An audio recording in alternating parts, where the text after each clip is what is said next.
Puji Tuhan, selamat malam Bapak Ibu Saudara. Salam semuanya. Selamat berjumpa kembali ya dalam online discipleship pada malam hari ini. Kita malam hari ini akan membahas satu tema ya. Temanya adalah tentang kelimpahan hidupnya. Wow. Ya. Kelimpahan hidupnya. Nya siapa sini? Nya Tuhan ya. Nah, nya Allah. Nah, kelimpahan tadi saya ajak menyanyi ya lagu El Shaddai ya tentang kelimpahan ya, kita memuji menyebut Allah itu adalah El Shaddai. Nah, orang kadang-kadang hanya mengikuti apa yang ada di dalam lirik lagu tentang arti atau pengertian tentang El Shaddai itu ya. El Shaddai itu dibilang di situ Allah Maha Besar ya. Malah Allah Maha Kuasa, sorry ya. Nah, Allah Maha Kuasa itu. Jadi El Shaddai apa? Allah Maha Kuasa. Pengertiannya hanya di situ. Sebenarnya kata El Shaddai itu lebih pada pengertian Allah yang melimpah ruah. Ya, di dalam Allah itu ada kelimpahan. Ya, hidupnya Allah itu kalau diterima oleh orang percaya menghasilkan sebuah kelimpahan. Gak heran Tuhan Yesus pernah berkata ya, pencuri datang hanya untuk mencuri, membunuh, dan membinasakan. Tapi aku datang untuk memberikan hidup dan hidup dalam kelimpahan. Nah, caranya gimana? Dia masuk ya, mengetok setiap pintu hati orang-orang yang merespon Yesus masuk ke dalam hati orang itu. Nah, pribadi yang punya gelar sebutan sebagai El Shaddai itu sekarang ada di dalam diri Anda. Artinya apa? Menerima Yesus itu sebenarnya menerima roh kelimpahan, ya. Ada kelimpahan di dalam hidup Anda. Jadi kalau Anda sebenarnya setiap hari merasa mengalami krisis, kekurangan ini, kekurangan itu dan sebagainya, itu sebenarnya dibodohin sama setan. Orang Batak bilang didondoni begu. Ya, nah itu ya, dibodohin sama setan. Ya. Kenapa? Dia mau mencuri, dia mau membunuh, dia mau membinasakan.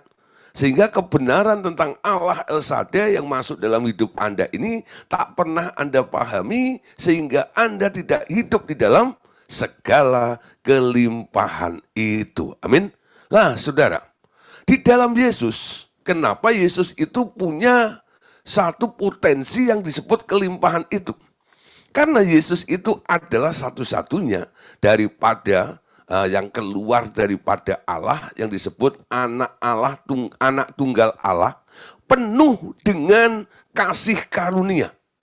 Jadi bapaknya itu, Allah Bapa atau Elohah itu, sangat-sangat dan sangat mengasihi si anaknya itu.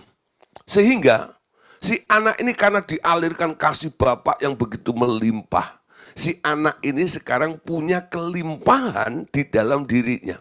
Ini sebuah prinsip, saudara ya. Coba saudara Anda lihat ya. Nanti kalau Anda ingin melihat sebuah pertumbuhan di dalam kehidupan anak-anak Anda, apa yang Anda alirkan? Anak Anda, anak yang sering dicaci maki, gitu. Biasanya nanti tumbuhnya akan jadi anak yang apa ya, nggak bisa percaya diri, nggak bisa percaya kepada orang, minder dan sebagainya. Karena dia merasa banyak kekurangan yang ada di dalam dirinya. Tapi anak yang terus dialirkan kasih, mendapatkan kasih dari orang tua, dari lingkungannya, dari omnya dan sebagainya, dia bertumbuh lebih baik daripada orang yang hidup di dalam area kebencian, amarah dan sebagainya. Amin. Tuhan Yesus itu karena hidup di aura kasih dari bapaknya itu yang penuh kasih dilimpahkan kepada anaknya. Gak heran si anak ini mengalami yang namanya kepenuhan, ya, kepenuhan kasih daripada Bapak itu. Nah, takarannya apa, saudara? Dari takaran kepenuhan Kristus tersebut.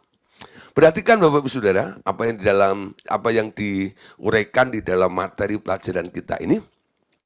Sebenarnya pekerjaan Tuhan Yesus di bumi itu adalah memulihkan keadaan manusia kembali kepada level anak Allah sampai takarannya sama dengan kepenuhan Dia. Ya, Saudara, proyeknya Anda lihat nih ya. Pekerjaan Tuhan Yesus yang ada di muka bumi ini adalah pekerjaan pemulihan. Pemulihan daripada keadaan kondisi daripada manusia supaya masuk kembali kepada level yang ditetapkan oleh Bapa ketika menciptakan manusia itu. Levelnya apa? Level jadi anak Allah. Coba Anda lihat ya, dalam silsilah Tuhan Yesus dalam kitab Matius itu. Nanti Anda lihat, ketika sampai kepada Adam, gitu ya, kan di situ katakan Set anak Adam gitu ya. Nah, lalu Adam anaknya siapa di situ?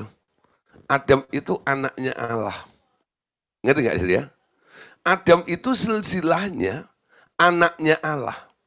Lah Adam itu adalah ya permulaan atau cikal bakal daripada manusia, yaitu kita semuanya. Jadi kalau kita tarik kesimpulan, sebenarnya awalnya Adam itu sudah telah nunga, wes, parantos, sudah disebut sebagai anaknya Allah, betul? Ya, Adam itu anaknya Allah, ya, anaknya Allah. Tapi karena ditipu oleh iblis, maka kehilangan haknya sebagai anak Allah itu. Sehingga Adam itu sadar dirinya manusia yang penuh dengan kelemahan, keterbatasan, dan lain sebagainya. Kesadaran tentang potensi anak Allahnya hilang. Ketika Tuhan Yesus datang ke dunia, lalu mengetuk hati setiap orang percaya dalam Wahyu 3 ayat 20, lihat aku berdiri di muka pintu sambil mengetuk. Barang siapa mendengar suaraku dan membukakan pintu, maka aku akan masuk mendapatkannya. Betul? Lalu Yesus masuk disebut kelahiran baru. Nah, kalau kita perhatikan dalam Yohanes 1 ayat 12, di situ juga dikatakan, setiap orang yang menerima Yesus, ya, merespon ketukan Yesus dalam Wahyu 3 ayat 20 itu, Yohanes 1 ayat 20 berkata, mereka diberi hak untuk menjadi anak Allah. Amin. Jadi hal yang pertama dilakukan, ya, dia menawarkan dirinya untuk masuk ke dalam kehidupan orang-orang percaya, ya, kepada kehidupan manusia. Siapa yang mau menerima, dia masuk ke dalam dirinya. Nah, di situ misinya Yesus ini mulai bekerja. Pertama, orang tersebut mulai diberi hak. Kamu boleh jadi anak Allah, ya. Lah, keinginan, kecenderungannya, arah hidupnya, pengertiannya harus kepada sebagai anak Allah itu, ya. Lah di situ dari anak Allah yang baru berpikir sebagai anak Allah secara status, mulai menghidupi kehidupan sebagai anak Allah sampai pertumbuhannya itu maksimal. Maksimalnya di mana? Harus setara dengan anak Allah yang sebenarnya, yaitu Tuhan Yesus. Amin. Jadi targetnya seperti itu.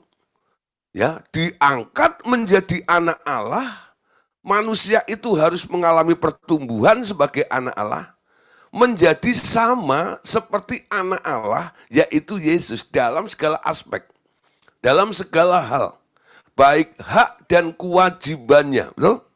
Banyak orang kadang-kadang kan hanya ingin seperti Yesus, tapi dia hanya ambil haknya, betul? Nah, kalau aku jadi anak Allah kayak Tuhan Yesus gitu kan, aku punya hak, apa yang Bapak punya adalah aku punya, aku adalah ahli warisnya, Bapakku kan kaya, apa aja dia punya, oh semuanya gitu. Jadi di otaknya cuma itu aja nih. Tapi tentang hal kewajibannya, ya, nilai tanggung jawabnya sebagai anak Allah itu tak pernah dipikirkan ketika mereka mau menjadi anak Allah. Sebenarnya pertumbuhan Anda itu bukan karena Anda klaim hakmu di hadapan Bapa. Ya. Pertumbuhan sebagai anak Allah itu ketika engkau mengerti tentang konsekuensi dan kewajiban Anda ketika Anda mau menjadi anak Allah. Perhatikan di sini ya. Jadi kalau semua orang Kristen mengerti tentang kewajibannya sebagai anak Allah dan konsekuensi daripada menjadi anak Allah itu, mereka akan terus bertumbuh, ya, dari anak yang kolokan, lalu mulai menjadi anak-anak yang mulai bertumbuh ngerti tentang bapaknya, lalu mulai bertanggung jawab sebagai anak Allah. Itu yang akan terjadi. Dan nanti lama-lama hidupmu akan sama seperti Yesus. Ya, nah saudara, jadi pemugaran pemulihan ini harus terjadi dimulai dulu dari apa? Pemikiran kita. Oh, jadi anak Allah itu ada dua faktor yang harus dipahami. Satu, punya hak sebagai anak Allah, ya. Yang kedua, punya kewajiban, ya. Punya kewajiban, konsekuensi menjadi anak Allah itu harus dilakukan, dikerjakan. Nah, disinilah saudara, dua sisi ini kalau Anda lakukan, menerima hak dan melakukan kewajibannya. Saya percaya, ya, level yang Anda capai untuk mencapai takaran seperti Kristus itu nggak pakai lama lagi. Sebentar lagi Anda akan melihat hidupmu akan dinilai oleh orang. Kamu kok sekarang berubah? Kamu kok sudah beda begini? Ya, Anda bisa jawab, kan aku bukan manusia lagi. Aku kan anak Allah. Amin. Siapa yang pernah saya bimbing untuk ajak mengaku, saya bukan manusia. Siapa bilang saya manusia? Omong kosong, saya adalah anak Allah. Amin. Nah, ketika Anda ngomong seperti itu, buktikan Anda anak Allah dengan orang melihat, ya, apa yang Anda lakukan itu mirip dengan apa yang dikerjakan oleh Tuhan Yesus itu. Itu level targetnya. Amin. Nah, saudara, bagaimana itu bisa terjadi lebih cepat lagi? Di sini lihat saudara. Anda adalah cloning sepenuhnya dari Yesus yang dahulu pernah hidup di dunia. Hanya Anda tidak perlu benar-benar digantung secara tubuh di kayu salib. Hanya sifat dan tabiat daging yang harus ditiadakan di dalam hidup Anda. Amin. Jadi kelahiran baru ini sebenarnya Tuhan Yesus masuk. Ada yang namanya benih Yesus atau potensi, ya, yang bisa mengubah hidup Anda untuk menjadi seperti Dia. Itu yang disebut proses cloning, ya. Kita ini adalah cloning sepenuhnya dari Yesus, ya. Nah, tapi saudara, apa yang Anda lakukan, Anda tidak harus seperti Yesus mati digantung di atas kayu salib, ya. Nah, ini perbedaannya sedikit, ya. Jangan Anda pikir, kan Yesus mati di atas kayu salib. Aku pun mau dong, nanti kalau mati, gantung dong di kayu salib kayak Yesus. Nggak perlu ngomong seperti itu, ya. Ada orang, saudara, dia merasa harus memikul salib. Makanya dia ambil kayu besar gitu ya, lalu dikasih roda di ujungnya gitu, dipikul, dia muter kampung gitu ya, sambil pikul kayu salib itu, sambil bilang gini, nih aku sudah kayak Tuhan Yesus, mikul salib seperti ini. Enggak gitu saudara, ya. Nah, ada dulu pernah saya mendengar di medsos ya, nah situ pernah tuh di Filipina itu paling banyak itu, ya. Orang-orang yang kadang-kadang itu berpikir seperti itu, ya. Mereka bawa aksesoris Kristen, salib ini dan itu, ya. Nah, menunjukkan identitas dengan aksesoris itu. Dan banyak juga sih orang-orang kadang-kadang pakai aksesoris salib. Saya nggak anti, saudara, ya. Kalau ada mungkin ya seorang perempuan gitu pakai anting-anting salib atau kalungnya salib, ya. Saya tidak anti, ya lah. Nah, tapi saudara, ketika Anda berani memakai itu, anting-anting salib, kalung salib itu, pastikan hidup Anda sama seperti Tuhan Yesus yang sudah disalibkan itu. Amin. Jangan sampai ya, aksesoris itu tidak senada, tidak sama dengan apa yang Anda kerjakan di dalam kehidupan Anda. Nanti orang akan jadi mengolok-olok Anda, ya. Pakai salib, tapi kelakuannya nggak disalibkan, enggak ya? Nah, oleh sebab itu saudara, Anda sebenarnya nggak usah naik ke atas kayu salib untuk digantung. Tapi ada satu hal yang harus Anda lakukan, ya, berhubungan dengan salib itu. Apa? Ya, salibkan sifat dan tabiat daging Anda itu loh. Ya, disalibkan. Dalam buku 6, kita pernah membahas tentang 2 buah salib, bukan? Ada salibnya Tuhan Yesus, dan ada salib setiap orang percaya. Setiap orang percaya itu diwajibkan memikul salib ketika ikut Yesus. Yesus berkata, jikalau kamu ikut aku, kamu harus menyangkal diri dan pikul salib. Betul? Kalau tidak, kamu nggak bisa ikut aku, kata Tuhan Yesus. Salib yang mana? Yang dimaksud oleh Tuhan Yesus untuk dipikul oleh setiap orang yang percaya itu. Saudara, kita tahu ya, pengertiannya ketika belajar di buku 6 tentang 2 buah salib. Salib Tuhan Yesus itu memutuskan Anda dari hukuman, ya, dari dosa, betul? Jadi ketika Yesus di atas kayu salib, itu mengganti Anda yang harusnya dihukum karena kesalahan Anda. Yesus berkata, semua aku tanggung di tempat ini. Kalian nggak usah menanggung dosa, itu nggak bisa mengejar lagi. Aku bayar dengan lunas di tempat ini. Tapi saudara, salib yang ditaruh di dalam diri Anda itu adalah memutuskan, ya, dari tabiat hidup Anda itu loh. Berani berkata tidak dengan daging Anda itu, ya, itu yang namanya memikul salib sendiri, dan itu harus dipikul setiap hari, kata Tuhan Yesus. Jadi setiap hari Anda harus menyalibkan apa? Keinginan-keinginan Anda, tabiat-tabiat Anda yang tidak sesuai dengan apa yang ada di dalam Kristus itu harus ditiadakan. Amin. Yuk kita lihat ayat-ayatnya malam hari ini. Yohanes 10 ayat 10. Ini yang saya kutip tadi ya. Yohanes 10 ayat 10. Pencuri datang hanya untuk mencuri dan membunuh dan membinasakan. Aku datang supaya mereka mempunyai hidup dan mempunyainya dengan berlimpah-limpah. Perhatikan ya, 2 pribadi yang hadir di bumi ini. Satu disebut pencuri. Kerjaannya hanya untuk mencuri. Kerjaannya hanya untuk membunuh, kerjaannya untuk membinasakan, ya. Hal-hal yang buruk yang dilakukan oleh si pencuri itu untuk manusia yang kena jeratnya. Tapi Tuhan Yesus bilang, aku beda. Aku datang supaya mereka mempunyai hidup, loh. Mempunyai hidup dan mempunyainya di dalam kelimpahan atau mempunyainya dengan berlimpah-limpah. Gak mungkin Tuhan Yesus berkata begini kalau dalam hidupnya dia tidak mengalami kelimpahan. Betul? Terima Yesus kok bisa menerima kelimpahan bagaimana? Apa yang ada pada Yesus itu lebihnya luar biasa, saudara. Ya, nah karena dia kelebihan, melimpah itu kan kelebihan ya. Sampai akhirnya bisa dibagikan untuk sekitarnya juga. Ya, dan Anda lihat ukurannya. Walaupun dia sudah bagikan kepada Anda apa yang diterima dari Bapaknya itu, ya, lalu masuk ke dalam diri Anda, hasilnya apa?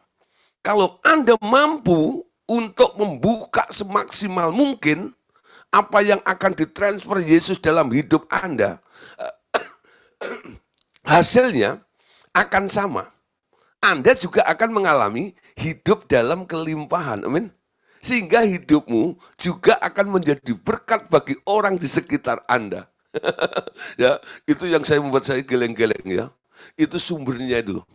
Sumbernya Yesus itu kan sumbernya dari Bapaknya, betul? Bapaknya masuk dalam Yesus, Yesus masuk ke dalam Anda, lalu Anda melimpah juga sampai dirasakan oleh orang-orang sekitar Anda. Sumbernya nggak bakal habis loh. Mengalir, melimpah terus. Ya, Yesusnya tetap nempel pada sumber itu, dan orang yang percaya itu tetap nempel sama Yesus, dan itu terus terkonek, mengalir aliran yang melimpah-limpah seperti itu. Sehingga orang yang ada di dalam Yesus, yang percaya kepada Tuhan Yesus ini, sekarang beroleh jaminan. Jaminannya apa? Tuhan Yesus pernah berkata begini, kalau kamu minta dalam namaku, maka aku akan melakukannya supaya Bapa itu dipermuliakan di dalam anak itu.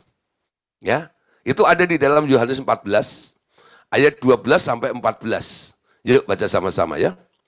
Yohanes 14, 12, 14.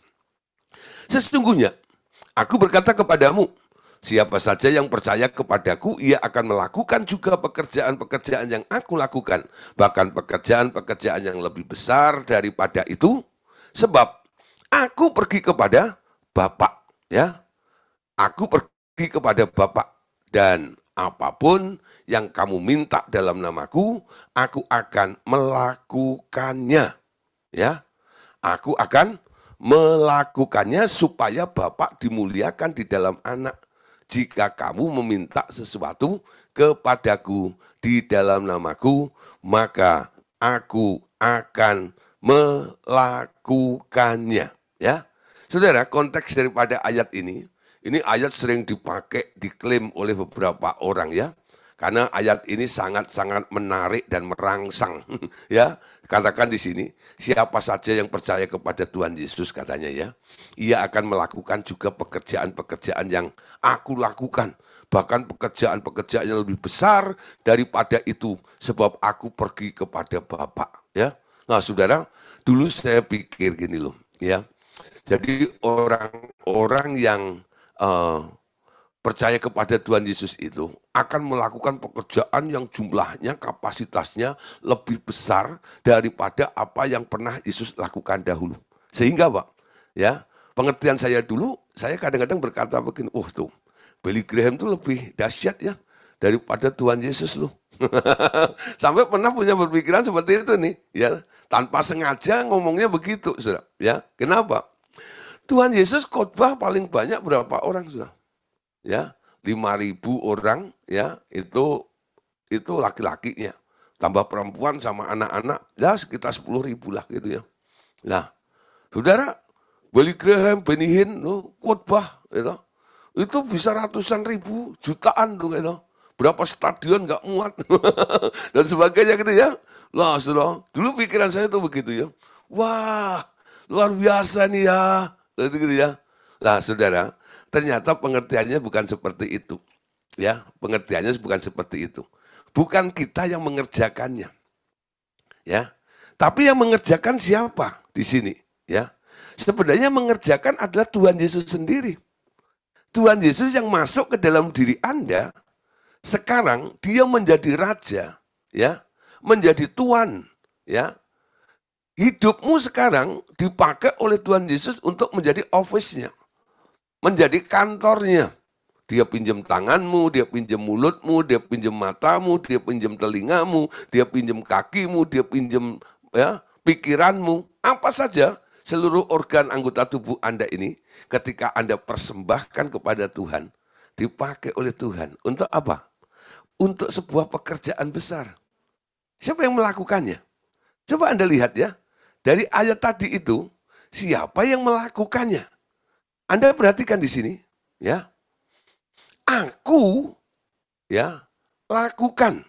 Ia akan melakukan juga pekerjaan-pekerjaan yang aku lakukan, bahkan pekerjaan-pekerjaan yang lebih besar daripada itu, sebab aku pergi kepada Bapa. Ayat 13-nya. Dan apapun yang kamu minta dalam namaku, aku akan melakukannya, supaya Bapa dimuliakan di dalam Anak.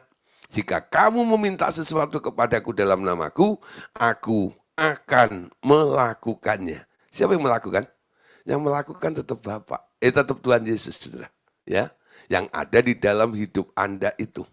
Jadi yang membuat Anda melimpah, yang membuat Anda jadi hebat, menjadi berhasil dan sebagainya, itu bukan karena Anda, tapi karena adanya Yesus yang ada di dalam hidup Anda itu, ya. Dalam itu, maka Yesus yang melakukannya sendiri, ya. Di sini ada koreksi sebenarnya. Terjemahan bahasa Indonesia dalam ayat 14 itu agak berlebihan dengan menaruh kata meminta sesuatu kepadaku dalam namaku. Seharusnya cukup berbunyi meminta sesuatu dalam namaku, ya, dalam namaku. Jadi agak berlebihan dengan menaruh kata meminta sesuatu kepadaku dalam namaku, ya. Jadi apa kelebihannya di sini? meminta sesuatu kepadaku dalam namaku. Seharusnya cukup dengan berbunyi meminta sesuatu dalam namaku. Jadi kelebihannya dikata kepadaku ini loh. Ya, meminta sesuatu ya dalam namaku. Nah, seharusnya cukup dengan berbunyi meminta sesuatu dalam namaku. Pekerjaan-pekerjaan besar akan Anda lakukan dengan cara meminta kepada Bapa dalam nama Tuhan Yesus. Ya, doanya mulai sedikit diperhatikan ya. Jangan acak-acakan doanya. Ya, minta kepada Tuhan Yesus lalu Anda klaim dalam nama Yesus juga. Itu double ya. You know, saya bilang yang minta kepada Pak Simon, lalu direferensi tadi katanya Pak Simon, loh saya ini Pak Simon ya, gitu. Kan lucu ya, you know? Nah, jadi ada juga ini, saya disuruh ya, apa namanya? Kamu gini, ya tadi disuruh Pak Simon nih, lah kamu minta sama siapa? Sama Pak Simon. Lucu juga, enggak? Ya, nangkep ya. Jadi sebenarnya nggak usah double-double seperti itu. Meminta kepadaku dalam namaku. Harusnya meminta dalam namaku. Memintanya kepada siapa? Memintanya kepada Bapa. Ngerti ya? Ya. Jadi kalau berdoa, Tuhan Yesus ajarkan sebut nama Bapa itu, Bapa di surga. Ya. Lalu Anda minta kepada Bapa. Permintaan Anda ini Anda alaskan. Semua orang Kristen kalau habis berdoa minta ini, minta itu, ini dan itu selalu ya. Bapak Surgawi, semua permohonan kami ini kami alaskan ya loh, dalam nama Tuhan Yesus Kristus. Itu enggak ya? Nah, dalam nama Tuhan Yesus minta ya kepada Bapa dalam nama Tuhan Yesus. Artinya apa? Tuhan Yesuslah yang digandeng kemana-mana, menyertai itu. Ya, nah, jadi Bapak itu sebenarnya nggak melihat manusianya yang meminta itu.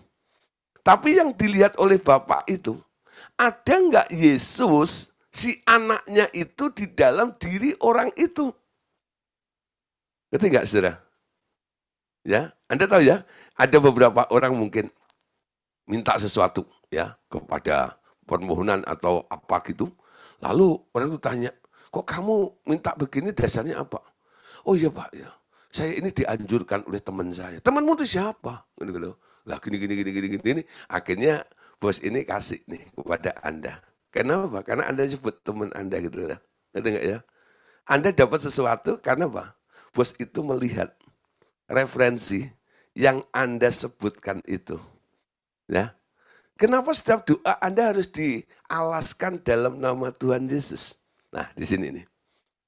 Sebenarnya Allah Bapak itu nggak pernah interest dengan manusia. Dia hanya interest dengan anaknya. Betul nggak? Makanya terima anak itu, terus hidup anak itu ada di dalam diri Anda. Pastikan setiap apa yang Anda kerjakan, kaitkan dengan Yesus. Ketika Anda kaitkan dengan Tuhan Yesus, saudara, nanti bapaknya itu lihat, oh ini proyeknya anakku toh. Oke, gitu enggak lah. Aku akan modali berapa triliun. Oke, aku modali karena ini proyek anakku, betul enggak? Bukan proyeknya Pak Among, bukan proyeknya diketawa ini Pak Simon. Bukan proyeknya Pak Andreas, gitu. Tapi ini proyeknya Yesus, loh. Nah, pastikan seperti itu loh. Ya, minta dalam namaku, ya lah. Ya. Jadi kalau Anda minta, saya minta ini disuruh sama, itu enggak ya? Lalu yang menyuruh Anda itu dikenal sama yang Anda datengin. Dapat enggak kira-kira? Dapat, seperti itu. Nangkep ya? Jadi ayat ini artinya seperti itu. Saudara Anda tahu, punya Yesus itu punya segalanya. Di dalam Yesus ada kelimpahan, banyak hal yang bisa Anda kerjakan, banyak hal yang bisa Anda lakukan. Amin. Nah, saudara, ada kuasa di dalam nama itu. Nah, saudara, simpulannya begini. Hidup yang dibawa oleh Tuhan Yesus adalah titik mula segala pekerjaannya. Catat baik-baik. Hidup yang dibawa oleh Tuhan Yesus adalah titik mula segala pekerjaannya. Nah, memberi hidupnya atau memberi terangnya itu adalah pekerjaan utamanya. Jadi dua prinsip ini Anda tangkap dulu. Pertama, ya titik mula dari sebuah pekerjaan yang dilakukan oleh Yesus itu ketika dia membawa hidupnya. Amin. Jadi hidup yang ditawarkan kepada semua orang ini, lah di mana jatuh, di mana diterima, di dalam dia ada hidup dan hidup itu adalah terang itu. Siapa menerima hidup, dia menerima terang itu. Nah, saudara, ayat-ayat seperti itu, ya. Nah, ini merupakan satu titik mula dari mana dia mau memulai pekerjaannya itu. Ketika sudah ya direspon, diterima, dia memberikan hidupnya, lalu memberikan terangnya. Ya, itu adalah pekerjaan utamanya. Amin. Kenapa harus terang yang diberikan, saudara?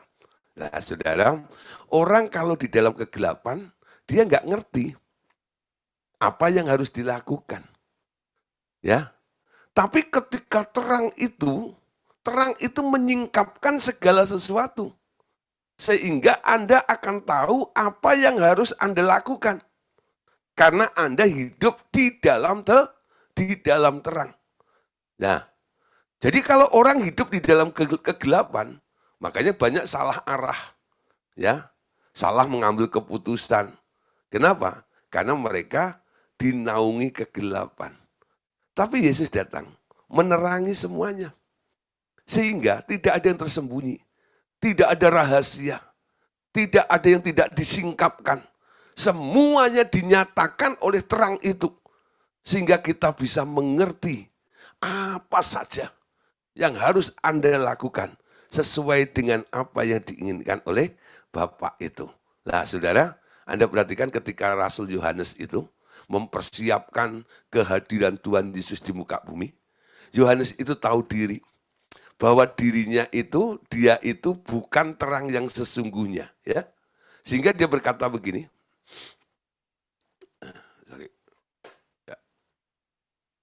Yohanes Pembaptis dikatakan bahwa dia bukan terang itu sendiri. Dari semua nabi dan hamba Tuhan, dia adalah yang terbesar. Namun yang terkecil sekalipun dari kerajaan surga, ia sudah lebih besar dari Yohanes Pembaptis. Nah, siapa yang lebih besar daripada Yohanes Pembaptis itu?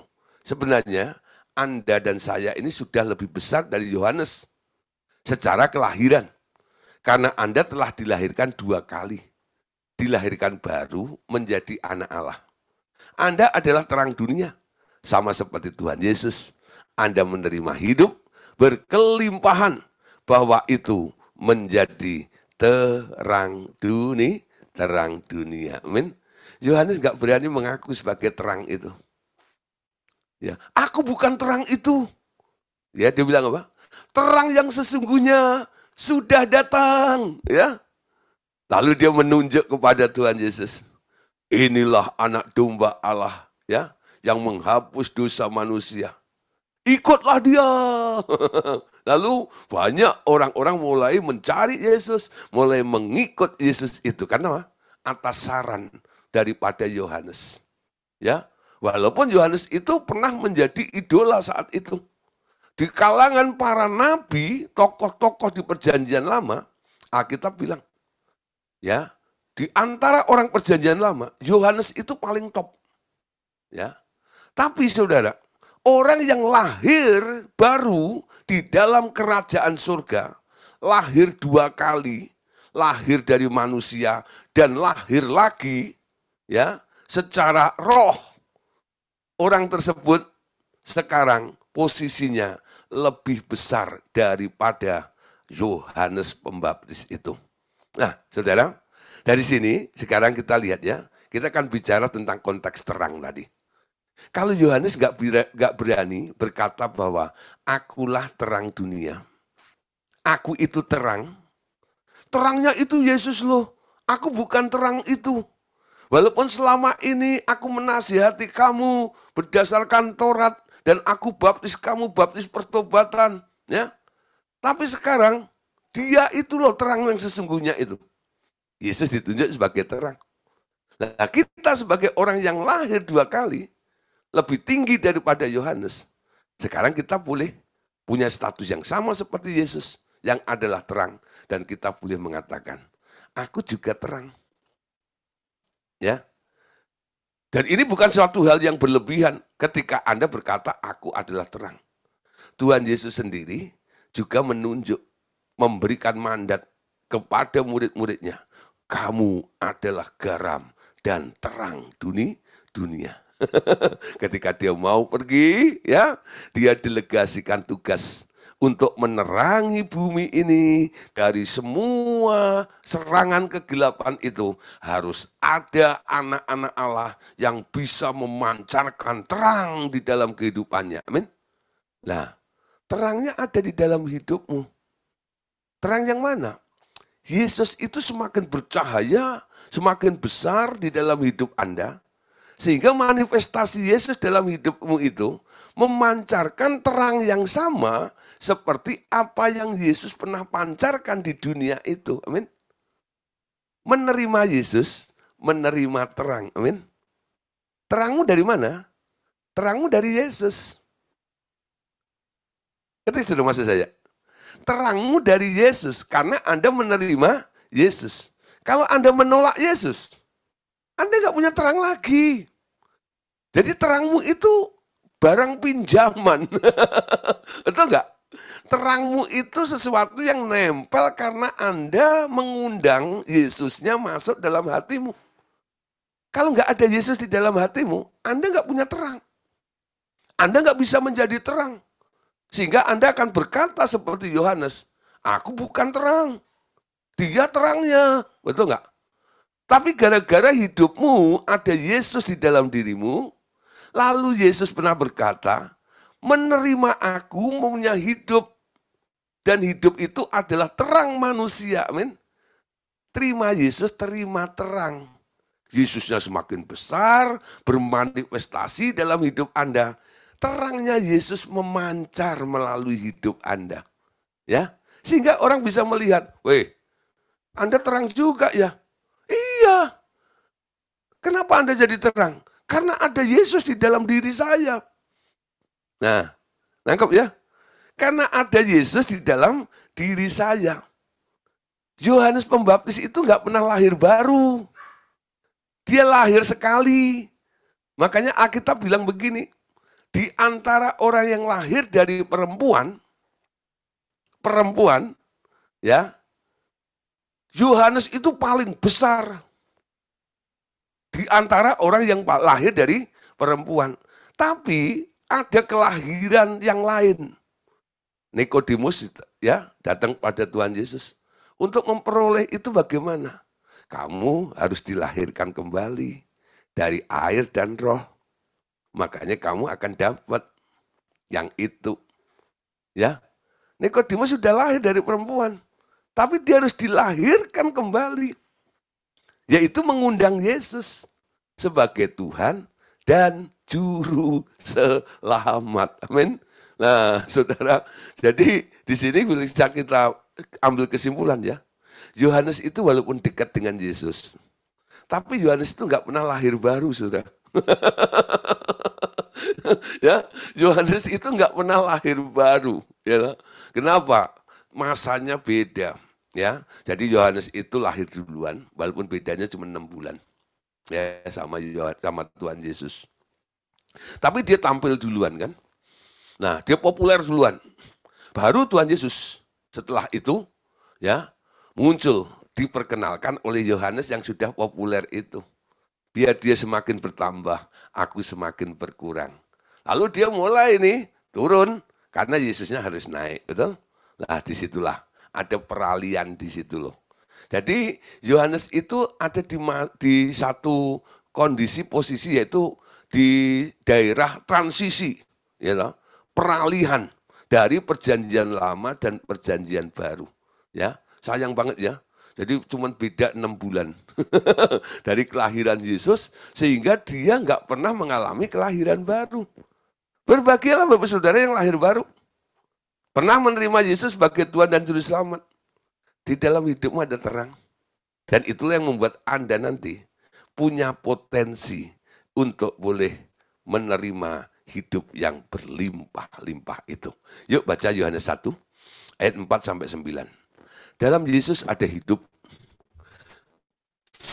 Dan hidup itu adalah terang manusia. Terang itu bercahaya di dalam kegelapan. Dan kegelapan itu tidak menguasainya. Datanglah seorang yang diutus Allah namanya Yohanes.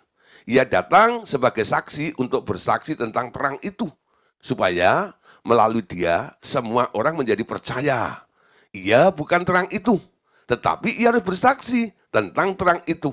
Terang yang sesungguhnya yang menerangi setiap orang sedang datang ke dalam dunia. Ya, nah saudara, peran daripada Yohanes ini, dia hanya saksi, dia hanya penghantar terang itu untuk orang-orang yang nantinya boleh menjadi percaya kepada Tuhan Yesus. Amin. Nah, di dalam Yesus itu ada hidup, ada terang bagi manusia itu, dan dampaknya terang itu bisa bercahaya di dalam kegelapan dan kegelapan itu tidak akan menguasainya. Matius 11 ayat 11, Tuhan Yesus berkata lagi, Aku berkata kepadamu sesungguhnya, di antara mereka yang dilahirkan oleh perempuan, nah ini ayatnya ya, tidak pernah tampil seorang yang lebih besar daripada Yohanes Pembaptis. Namun yang terkecil dalam kerajaan surga lebih besar daripadanya. Amin. Jadi Yohanes itu sudah paling top, paling besar di sini dikatakan. Yang ngomong siapa? Yang ngomong firman. Tuhan Yesus berkata, ya, di antara mereka yang pernah dilahirkan oleh perempuan, nggak ada yang tampil seorang yang lebih besar daripada Yohanes Pembaptis. Ini yang ngakui Tuhan Yesus loh, ya. Tapi Tuhan Yesus bilang, ya, yang terkecil dalam kerajaan surga lebih besar daripada yang lahir dari perempuan yang paling besar ini. Siapa saudara? Puji Tuhan ya. Ternyata kita yang dimaksud. Ketika membaca ayat ini, ya kita bukan nyombong, ya, tapi paling enggak ada satu rasa bangga gitu ya. Aku bangga punya Allah seperti Yesus. Gitu ya. Nah, dia bangga. Betul nggak itu? Kenapa? Boleh mengenal pengajaran tentang kelahiran baru. Ya. Kelahiran baru itu penting. Ya. Nggak semua orang mengenal tentang kelahiran baru. Saya sering pernah katakan ya dalam pelajaran ini. Saya sebagai hamba Tuhan, saya sudah sekolah Alkitab, ya. Udah pelayanan walaupun masih praktek waktu itu ya, masih TC praktek di gereja ya, GPDI di Nganjuk sana. Nah, untuk ngambil pendeta pembantu, pendeta muda gitu ya, itu harus di bawah pembinaan pendeta senior gitu loh ya. Jadi saya ikut itu pendeta itu ya. Lah, terus itu nanti setiap 2 tahun ada pengangkatan gitu ya. Nah, akhirnya waktu saya sudah mulai jadi hamba Tuhan di Nganjuk itu, ada seminar hamba-hamba Tuhan ya dan KKR yang diadakan di Surabaya, di Goskit. Waktu itu di Surabaya gedung paling gede itu ya Goskit itu ya. Ya. Nah, lalu yang menjadi pembicara namanya hamba Tuhannya TL Osborne ya. Nah, TL Osborne itu datang. Lah saya ikut seminarnya. Karena seminar ini diprioritaskan untuk para hamba Tuhan dan para rohaniawan. KKR-nya itu kalau nggak salah di lapangan Tambak Sari kalau nggak salah ya. Lah, jadi seminarnya itu banyak lah yang hadir gitu ya, hampir penuh itu. Lah dibicarain apa saudara? Tentang kelahiran baru. Ya, itu tahun-tahun 89 saudara. Ya, itu bicara tentang kelahiran baru 89-90 itu. Ya. Di situ saya kaget. Apa itu lahir baru gitu. Lalu dibicara tentang Nikodemus segala macam gitu. Lah, itu kayak menogok gitu ya. Loh, saya sudah merasa jadi hamba Tuhan juga ya. Kadang-kadang saya bersikap arogan juga kayak Nikodemus seperti itu. Ternyata ketemu Tuhan Yesus ada hal yang harus dikerjakan, hal yang mendasar sekali, yaitu tentang kelahiran baru itu. Akhirnya saya ngerti, ya, tentang pentingnya dan perlunya orang mengalami kelahiran baru. Lalu ditantang sama si hamba Tuhan ini, sama T.L. Osborne. Siapa di sini yang belum pernah lahir baru, mengundang Tuhan Yesus masuk ke dalam hatinya, ya, silahkan maju ke depan. You know. Saya saudara pada duduk di belakang, lari saya ke depan. You know. Wah, saya lari ke depan, saudara gitu. Lah, itu tahu dia teman-teman hamba Tuhan yang lainnya gitu kalau macam. Ada yang berpikir, kamu kan udah bertobat, gitu. Jadi orang masih ada yang bingung juga, gitu. Jadi dipikir orang yang sakit atau orang apa segala macam gitu yang harus maju gitu ya. Tapi ini kan sebenarnya bentuk komitmen kita dengan Tuhan, tahu nggak ya?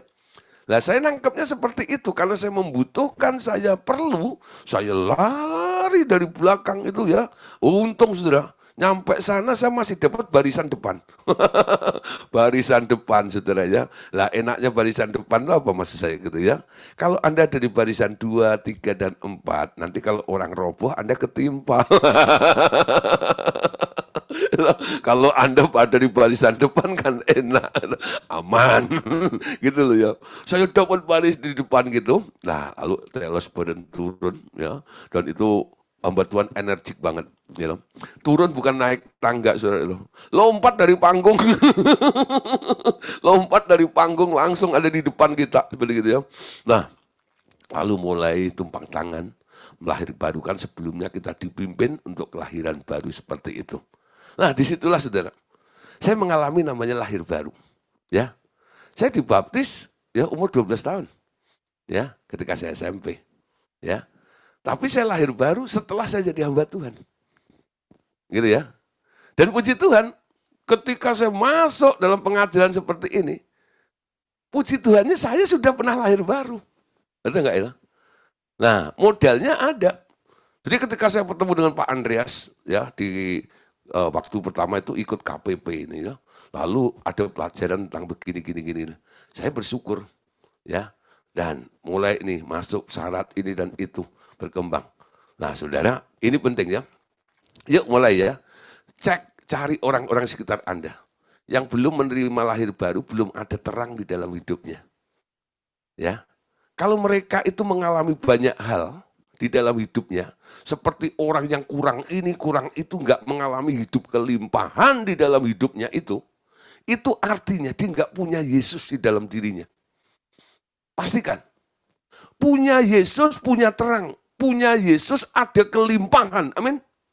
Ini prinsip dasarnya. Cek Yesusnya itu loh. Jadi kalau Anda menangani beberapa orang yang punya masalah, khususnya masalah yang kurang begini, lawan daripada kelimpahan itu, Anda cek kelahiran barunya. Betul nggak ya?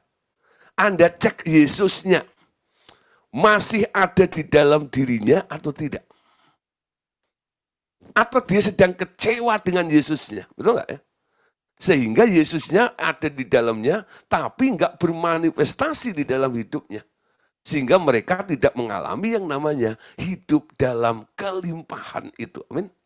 Dan kelimpahan itu mencakup beberapa aspek. Saudara. Bukan hanya duit tok. Betul nggak ya? Kelimpahan dalam kesehatan juga. Amin. Ya, Yesus itu Jehovah Rafa. Betul nggak ya? Dalam hidup Anda. Ada kelimpahan kesembuhan di dalam dirinya. Betul? Ketika dia bermanifestasi di dalam hidupmu, hidupmu melimpah. Ya, tubuhmu jadi sehat. Betul nggak? Nah, ada kelimpahan yang luar biasa. Ya, ada tumpang tangan orang sakit sembuh. Kenapa? Ada sesuatu yang mengalir dari dalam dirimu tuh, yang bisa Anda bagikan kepada orang lain itu. Melimpah, saudara. Ini makna dan arti daripada hidup berkelimpahan itu loh. Aku datang supaya kamu memperoleh hidup dan hidup dalam segala kelimpahan. Amin. Mau saudara ngalami hidup kelimpahan? Wah mau banget Pak. Nah, gitu ya. Pasti dong. Ya. Masa ada yang bilang enggak mau, ya lah? Mau banget. Tapi Anda terima Yesus dulu. Pastikan Yesusnya bermanifestasi hidup di dalam dirimu. Amin. Diaktifasi Yesusnya itu. Tiap hari diajak ngobrol. Ya. Tiap hari diprioritaskan kehendaknya melebihi keinginanmu di dalam dirimu. Itu cara membesarkan Yesus di dalam hidup Anda ini. Sehingga manifestasi Yesus ada di dalam hidup Anda ini berdampak, terjadi, dan Anda alami setiap saat, setiap hari di dalam hidup Anda. Amin. Jadi kalau Anda mengalami kekurangan, Anda sekarang boleh berpikir gini, ini pasti ada yang salah nih. Aku harusnya nggak boleh kurang. Amin. Harusnya aku nggak boleh kurang. Ya. Karena aku sudah terima Yesus. Kelimpahan itu ada di dalam diri saya. Kenapa nggak bermanifestasi? Kenapa macet seperti ini? Nah, cari saudara, akar masalahnya yang membuat ya kelimpahan itu tersumbatnya di mana nih? Sumbatnya apa? Nah, kadang-kadang sumbat-sumbat itu kan kesalahan-kesalahan kecil yang kita lakukan, itu enggak ya? Enggak ada sumbat itu batu yang gede gunung apa namanya? Gunung Merapi gitu ya. Itu jadi sumbat itu. Itu kegedean lah, enggak usah bilang gitu ya. Nah, sumbat itu kadang-kadang kan cuman apa ya? Kerikil kecil apa gitu ya. Nah, kadang-kadang itu sumbatnya.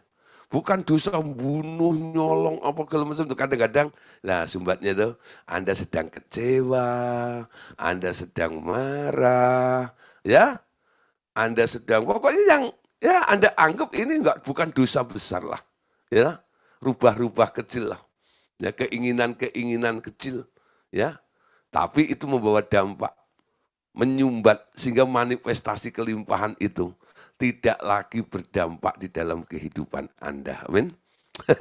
Seperti itu ya. Nah, saudara, Matius 5 ayat 14 sampai 16. Ya. Setelah Anda punya terang yang besar itu, boleh menjadi terang karena kelahiran baru Anda di kerajaan surga, Anda boleh menjadi terang itu. Ya, Yesus berkata dalam Matius 5 ayat 14 sampai ayat yang ke-16. Perhatikan di sini. Yesus menunjuk kepada murid-muridnya, kamu adalah terang dunia. Kota yang terletak di atas gunung tidak mungkin tersembunyi. Lagi pula orang tidak menyalakan pelita lalu meletakkannya di bawah gantang, melainkan di atas kaki dian sehingga menerangi semua orang di dalam rumah itu. Demikianlah hendaknya terangmu bercahaya di depan orang, supaya mereka melihat perbuatanmu yang baik dan memuliakan Bapakmu yang di surga. Amin. Saudara, Anda bayangin Tuhan Yesus ada di depan Anda hari ini, dia pakai mulut saya, ya, membacakan statementnya. Kamu adalah terang dunia. Ketika Anda mendengar statement yang dikatakan Tuhan Yesus kepada Anda, apa respon Anda? Oh Tuhan, siapakah aku ini? Aku ini butek. Butek. Jadi aku nggak kinclong. Gitu. Mana bisa aku jadi terang. Gitu ya. Aku ini hanya orang kampung. Tuhan. Gitu ya. Gitu. Nah, jangan begitu. Ketika Tuhan bilang tunjuk Anda, ya, dia angkat Anda menjadi terang kapasitas dunia ini, ya. Di sini Anda tinggal bilang, terima kasih Tuhan atas kepercayaan ini. Engkau memandang saya sebagai terang dunia. Amin. Jadi kalau orang tanya, kok kamu bisa bilang kamu terang dunia? Kata siapa? Kata Tuhan Yesus. Bukan kata saya. Bukan katanya Pak Gideon. Ya, bukan kata pengajar RTM. Tapi ini kata Tuhan Yesus tertulis hitam di atas putih. Matius 5 ayat 14. Kamu adalah terang dunia. Amin. Kita ini terang. Tuhan yang mengangkat. Tuhan yang menyatakan itu. Dia yang mau Anda menjadi terang. Amin. Nah, sebenarnya keinginan Tuhan menjadikan Anda terang itu apa sebenarnya? Sebenarnya Yesus itu mau ngomong begini. Ya. Aku sebentar lagi akan pergi. Ya.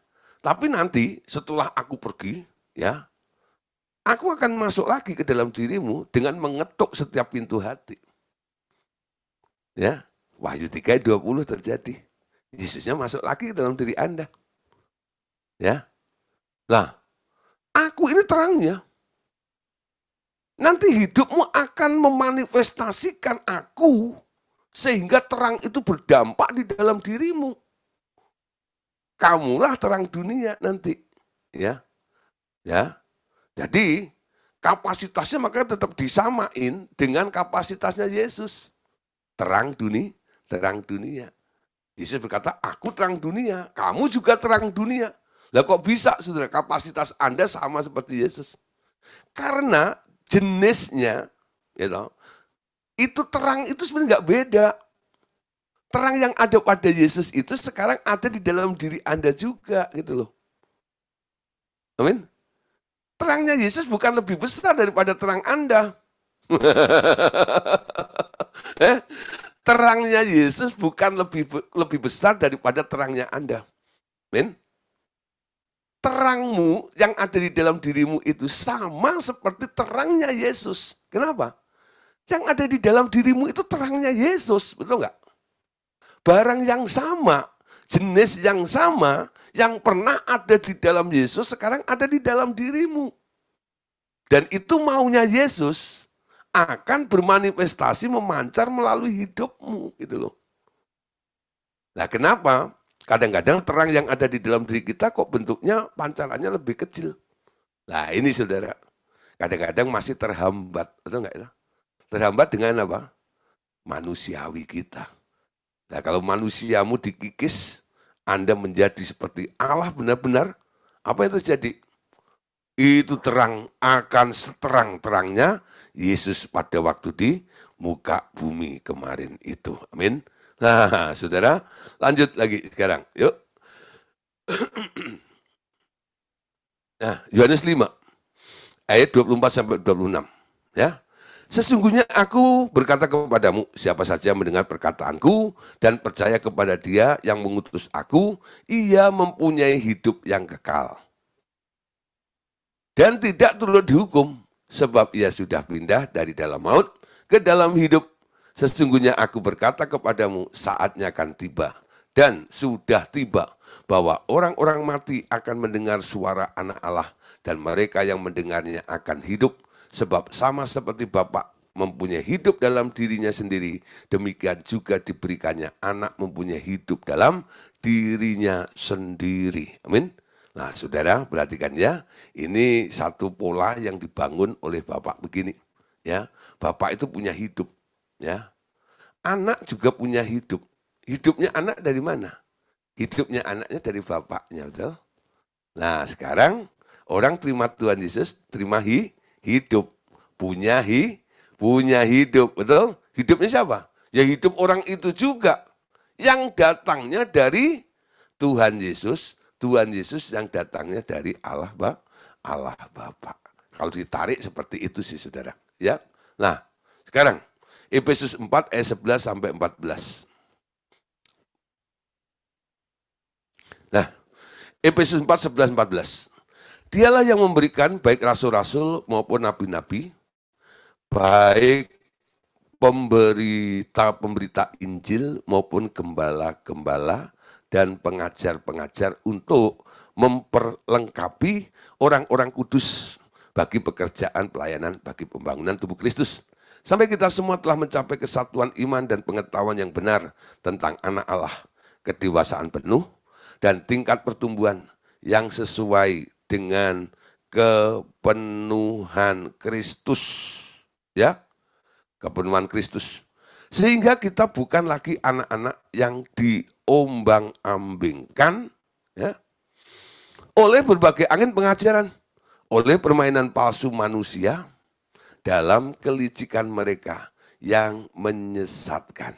Nah, saudara, di sini ada ya, ada kata pembangunan tubuh Kristus, ya, ada target yang harus dicapai, ya, mencapai kesatuan, iman, pengetahuan, ya, kedewasaan, ya, ada namanya tingkat-tingkat pertumbuhan, ya. Ini yang harus diharapkan oleh Tuhan terjadi di dalam kehidupan kita sampai klimaksnya ngalamin kepenuhan Kristus. Manifestasi Yesus itu terjadi di dalam kehidupan kita ini, ya. Nah, saudara, makanya di dalam gereja Tuhan ini disediakan 5 jabatan. Ada rasul dan nabi, penginjil, ya, gembala dan pengajar, itu untuk melengkapi guna pembangunan, ya, untuk mencapai target itu dan tingkat pertumbuhan sampai jemaatnya mengalami kepenuhan Kristus. Nah, seharusnya semua bentuk pelayanan Kristen, gereja atau tim pelayanan, yayasan dan paguyuban, ya, mencapai sasaran yang sama. Apa sasarannya? Yakni membina tubuh Kristus mencapai pertumbuhan setingkat dengan kepenuhan Kristus. Yang tidak ke arah sana itu namanya meleset dari target. Jadi betapa tinggi posisi Anda dan betapa indah status, ya, Anda, ya, untuk menjadi terang dunia itu. Ya, jadi itu status yang tinggi yang dipercayakan kepada kita semuanya. Amin. Nah, sesudah Anda berpindah daerah dan mati menjadi hidup, hidup Anda segera dibuatnya berkelimpahan agar menjadi terang dunia yang semakin lama semakin besar ukurannya, tidak kurang dari seperti Yesus. Panggilannya untuk Anda menjadi hamba Tuhan adalah panggilan untuk bersama menerangi dunia ini dengan memberikan hidup Yesus yang mengalir dalam diri Anda kepada dunia sekeliling Anda. Amin. Nah, saudara, malam hari ini kita bicara tentang hidupnya Yesus, ya. Ternyata hidupnya Yesus itu punya kapasitas yang luar biasa. Disebut hidup berkelimpahan. Amin. Nah, hidup berkelimpahan. Kenapa? Karena dia mendapatkan anugerah itu dari Bapaknya tanpa batas. Ya. Sehingga dia punya kelimpahan seperti itu. Dia turun, ya, datang kepada manusia, menawarkan hidup itu kepada Anda dan saya. Menerima Yesus, menerima hidup. Yesus datang memberi hidup dan hidup dalam segala kelimpahan. Pastikan Bapak Saudara malam hari ini, hidup Yesus itu tidak kurang dalam hidup Anda. Amin. Ya. Pastikan hidup Yesus itu masih ada di dalam diri Anda. Jangan sampai padam. Ya. Firman Tuhan mengatakan terang itu kapasitasnya kurang kalau ditutup gantang, betul? Terang itu kapasitasnya kurang kalau ditaruh di kolong tempat tidur, ya. Tapi kalau ditaruh di kaki Dian, ya, tempatnya terang itu ditinggikan, diutamakan, ya. Terang itu akan maksimal cahayanya, amin. Sampai Tuhan Yesus berkata, kota yang tersembunyi di atas gunung pun bisa kelihatan. Ya, apa artinya, saudara? Kenapa Tuhan bilang, ya, kota yang di atas gunung? Itu gunung itu tempat tinggi, betul? Nah, Anda yang ada di bawah, mungkin ada di lembah, karena tekanan hidup, tekanan dosa, Anda mengalami pressing sehingga turun kalau macam dia. Lalu mendapatkan terang itu, Tuhan bilang, ya, kalau terangmu maksimal, engkau bisa menerangi kota yang tersembunyi di atas gunung itu. Nah, gimana caranya? Terang itu bisa menjangkau gunung yang tinggi itu. Nah, si pembawa terang itu harus naik, betul? Si pembawa terang harus naik dong. Naik ke tempat tinggi itu. Baru terangnya bisa menerangi yang di tempat tinggi itu. Nah, ini harapan bagi kita semuanya. Puji Tuhan. Kalau Tuhan bilang, terangku bisa menerangi kota di balik gunung itu. Artinya apa? Hidupku akan ditinggikan oleh Tuhan. Amin. Aku akan diangkat oleh Tuhan. Gak heran saudara nanti Anda lihat. Ya, Anda mungkin bekerja dalam sebuah perusahaan. Satu kali Anda dipromosikan di situ. Sampai orang lain kaget, loh kok bisa kamu? Firman Tuhan katakan peninggian bukan datang dari barat atau timur, dari utara atau selatan. Peninggian datangnya dari Tuhan, betul? Ketika Anda ditinggikan, dipromosikan. Artinya, Tuhan ingin melihat terangmu memancar di atas gunung. Sehingga kota di atas gunung itu akan bisa diterangi oleh terang yang ada di dalam diri Anda. Amin. Nangkep saudara ya, malam hari ini. Kalau nggak nangkep ya nanti diulang lagi videonya. Amin. Oke, Tuhan Yesus memberkati kita semuanya. Amin.